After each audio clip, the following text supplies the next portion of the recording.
Hi friends, எல்லாருக்கும் வணக்கம். Welcome to மன்சரைகள் சேனல். இன்றைக்கி நம்மளோட சேனலில் ஒரு சிம்பிளான ஸ்வீட் ரெசிபியை எப்படி ஈஸியாக பண்ணுறது அப்படின்றத தான் பார்க்க போகிறோம்.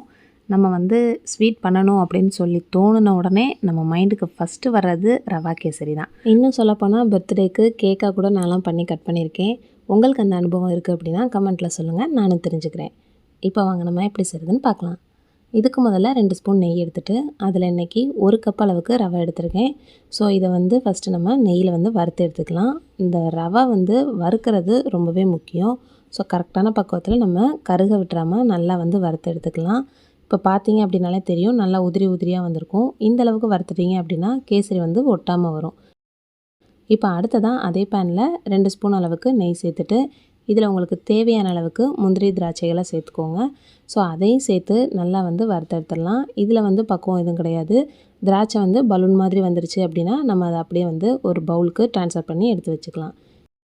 நெக்ஸ்ட்டு அதே பேனில் நம்ம 1 கப்பு ரவைக்கு 2.5 கப் அளவுக்கு தண்ணி எடுத்தோம் அப்படின்னா கரெக்டான அளவில் இருக்கும். இதுக்கு பதிலாக நீங்கள் 2 கப்பு தண்ணி 1/2 கப்பு பால் கூட சேர்த்துக்கலாம். அது இன்னுமே டேஸ்ட்டாக இருக்கும். ஆனால் என்னென்னா கேசரி நீங்கள் உடனே காலி பண்ணிடுவீங்க அப்படின்னா பால் சேர்த்துக்கோங்க. இப்போ அந்த தண்ணி லைட்டாக கொதித்து வரும்போது சிம்மில் வச்சுட்டு ரவையை நம்ம கொஞ்சம் கொஞ்சமாக சேர்த்துக்கலாம். நம்ம கரெக்டான பக்குவத்தில் வறுத்துருந்தோம் அப்படின்னா ரவை ஒன்றோட ஒன்று ஒட்டாமல் இருக்கும். ஸோ அதனால் கண்டிப்பாக கரெக்டாக பார்த்து வறுத்து எடுத்துக்கோங்க. இப்போ இது எல்லாமே நம்மளுக்கு ரவை வெந்து அந்த தண்ணி எல்லாமே வற்றி வந்துடும். ஸோ அந்தளவுக்கு நம்ம கைவிடாமல் கொஞ்சம் கிண்டிகிட்டே இருக்கணும். கெட்டிகள் எதுவும் வராமல் பார்த்துக்கோங்க.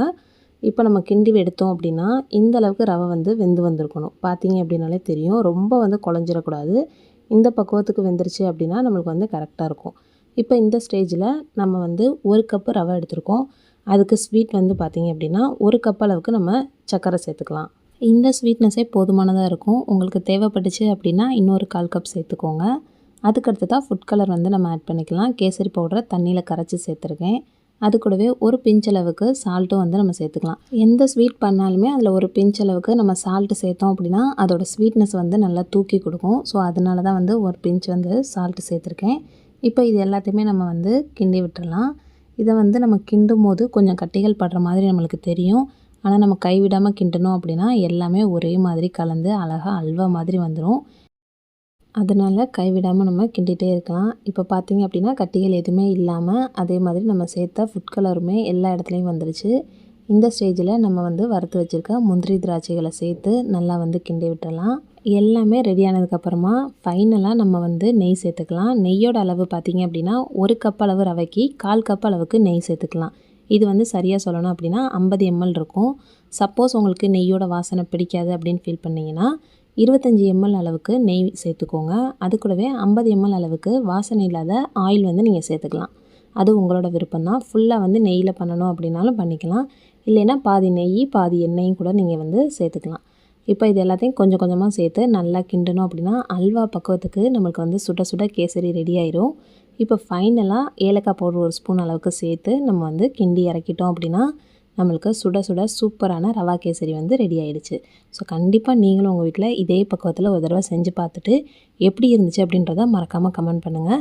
அதே மாதிரி நம்மளோட சேனலில் Monday to Friday lunch box recipe video upload பண்ணுறோம் ஷார்ட்ஸ் வீடியோவில். ஸோ கண்டிப்பாக பார்க்கணும் அப்படின்னாலும் சரி. அது போக Thursday morning 11 o'clock hair care tips video நம்மளோட சேனலில் கொடுத்துட்ருக்கோம். அதை பார்க்கணுனாலும் நம்மளோட மன்சரைகள் சேனலை சப்ஸ்கிரைப் பண்ணி வச்சுக்கோங்க. இந்த ரெசிபி உங்களுக்கு பிடிச்சிருந்துச்சு அப்படின்னா லைக் பண்ணுங்கள், ஷேர் பண்ணுங்கள். இதே மாதிரி ஒரு சூப்பரான இன்ட்ரெஸ்டிங்கான ரெசிபியோட நெக்ஸ்ட் உங்கள் எல்லாரையும் மீட் பண்ணுறேன். தேங்க்ஸ் ஃபார் வாட்சிங்.